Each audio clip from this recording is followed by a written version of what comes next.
my name is Jacqueline Fischer, and I'm a candidate in the spring of 2020 class of MBA Strategic Leadership at Barton College. This is my final presentation in MBA 660 Global Project Outreach. I'm going to talk about our group business plan and my role as Chief Communications Officer within the group. The vision of PANA is what our group was most proud of.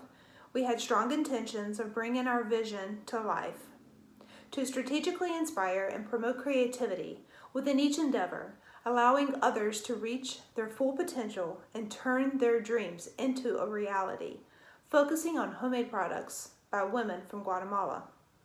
Our business is a startup, nonprofit investment opportunity intended to support these women and their families in Guatemala. Tying into the mission statement, we wanted to be a nonprofit because it is a noble mission. Nonprofits are noted especially important in other cultures as they are seen as change agents for social and economic development. There is some work that goes into being approved as a nonprofit and receiving our 501c3 and tax exemptions. The basic steps which we, before the pandemic, were ready to begin were choosing our filing option, filing the North Carolina Articles of Incorporation, getting our employer identification number from the Internal Revenue Service, and then adopting our bylaws. From there, we would begin applying for state licenses and opening our bank account. We have a social and an ethical responsibility. We are responsible for thinking about the planet on multiple levels, not just referring to the global preservation, but in supporting global communities. We have a responsibility to do the right thing for our executive board, for those that purchase our products, but most importantly, for those Guatemalan families who will be positively impacted by the sale of their products. We are going to sell these products face-to-face, mainly within farmers markets and flea markets. We also intend to go to social media platforms, sharing their story.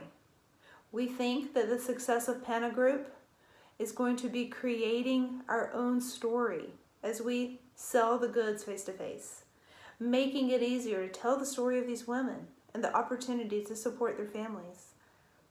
We believe that the largest market for our buyers will be females who have a vested interest in eco-friendly and handmade goods.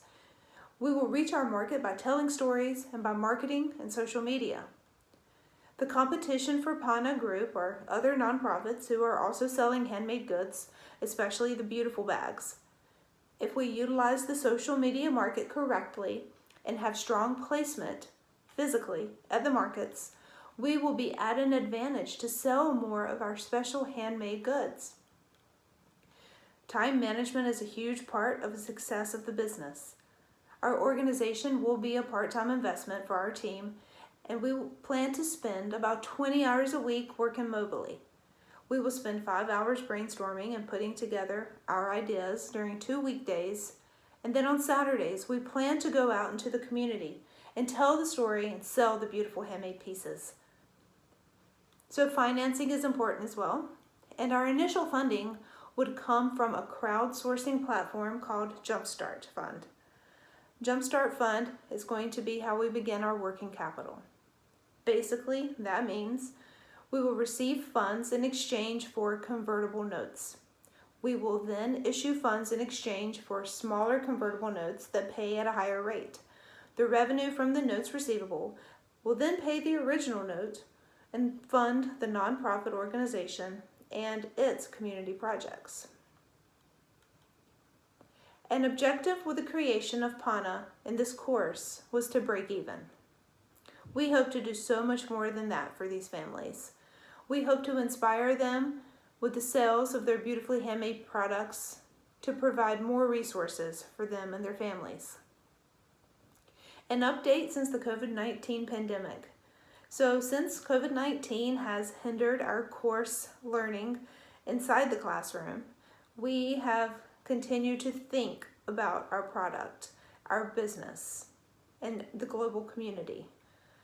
Since this group has a foundation built on supporting women to make an income for an increase in their quality of lives in Guatemala, This is reflected in our vision statement, and it proves as a stronger validity now, as PANA Group will continue to promote creativity with strategic inspiration after this pandemic. There is a nationwide curfew in Guatemala now, which may not affect our production, as most of it is in-home, but the major concerns of the pandemic affecting our production are the shipping and the availability of resources. Other concerns which PANA had were the product demand and the marketing efforts. While there may not be a demand for handmade goods during the time of the pandemic, there is an abundance of marketing opportunities as people are spending so much more time online. Many times they're shopping. We should be capitalizing on this with our social media. A stronger marketing presence on social media will have a direct positive effect and higher sales. During the recent weeks, many Americans have shifted to supporting small and family businesses, and we fit that description. So incorporating my position as Chief Communications Officer into the success of PANA is an easy one for me. I very much enjoy communicating, and I very much enjoy being the communications officer of this group. We had a phenomenal executive board. I'd like to think about what public speaker, life coach, and philanthropist Anthony Robbins said. The way we communicate with others and with ourselves ultimately determines the quality of our lives.